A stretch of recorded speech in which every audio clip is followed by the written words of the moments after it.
আমি ভারতের প্রত্যেকটা নাগরিককে আমি মনে করতাম যে খুব শক্তিশালী বিচিওয়ালা নাগরিক মনে করেছিলাম। আপনাদের বিচি মনে নাই, কারণ শুভেন্দুর জন্য আপনাদের দেশের ইমেজ নষ্ট হয়ে যাচ্ছে, আপনাদের দেশের মর্যাদা ক্ষুণ্ণ হয়ে যাচ্ছে, তারপরে আপনারা তাকে মিডিয়ার সামনে এসে কথা বলার সুযোগ দিচ্ছেন। কি করে সম্ভব?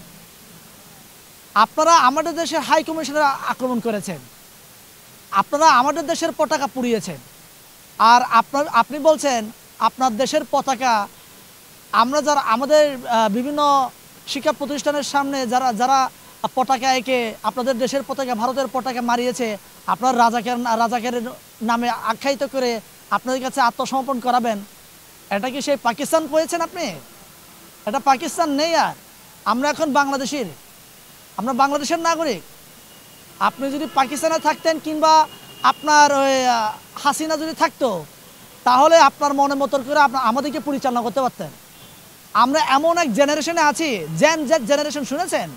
হয়তো আপনি শুনেন নেই, একটু স্টাডি করে নেন এই বিষয়ে আমরা কোন জেনারেশনে আছি।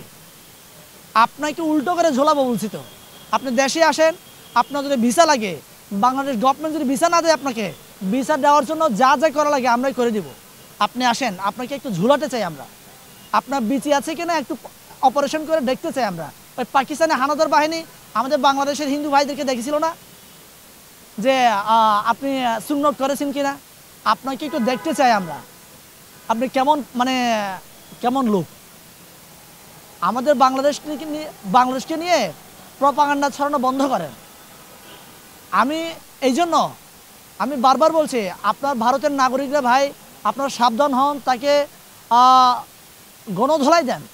তা না হলে এই যে আজকে দেখলাম আমাদের বেনাপুল বন্দরে আমার বাংলাদেশের যে ভাইরা আছে বেনাপুল বন্দরে, এরা রিল্যাক্স মুডে আছে। লোকে যাচ্ছে না, ঘুরতে যাচ্ছে না, চিকিৎসা করতে যাচ্ছে না, আপনার ওই বন্দর থেকে পণ্য আসছে না, ওরা রিল্যাক্সে আছে এখন। আগামীতে মায়ানমারের যে ট্রানজিট আছে, এই ট্রানজিট চালু হবে আগামীতে, খুব কাছে আমাদের দেশের সাথে বর্ডার আছে। তোমাদের কাছ থেকে কিচ্ছু নিয়ে আসবো না আমরা, দরকার নাই। এই জন্য সময় থাকতে ভালো হয়ে যান, এবং আমাদের বাংলাদেশের সাথে এই যে বন্যায় পানি ভাসান না, এগুলো বন্ধ করেন। তিস্তার পানি আমাদের যখন দরকার তখন দিবেন, যখন দরকার নেই আপনারা নিয়ে যান, সমস্যা নেই। তারপরও আমাদের সাথে ন্যায্যতার ভিত্তিতে সম্পর্ক রাখার জন্য আপনাদের দেশের সরকারকে আপনার প্রেসার দেন। এটা মোদী সরকার বলেন, বিজেপি বলেন, কংগ্রেস বলেন, যারাই এসেছে, আপনাদের দেশের পররাষ্ট্রনীতি ঠিক নাই বলে আজকে পাকিস্তান আপনাকে দেখতে পারে না, আপনাকে ভুটান দেখতে পারে না, আপনাকে শ্রীলঙ্কা দেখতে পারে না, আপনাকে চায়না দেখতে পারে না। আপনি যদি বলেন নেপালে হচ্ছে আপনার 80% হিন্দু, তাহলে হিন্দুদের সাথে আপনাদের ভালো সম্পর্ক, নেপালের সাথে আপনার ভালো সম্পর্ক নাই কেন? আপনার তো হিন্দু তাই না?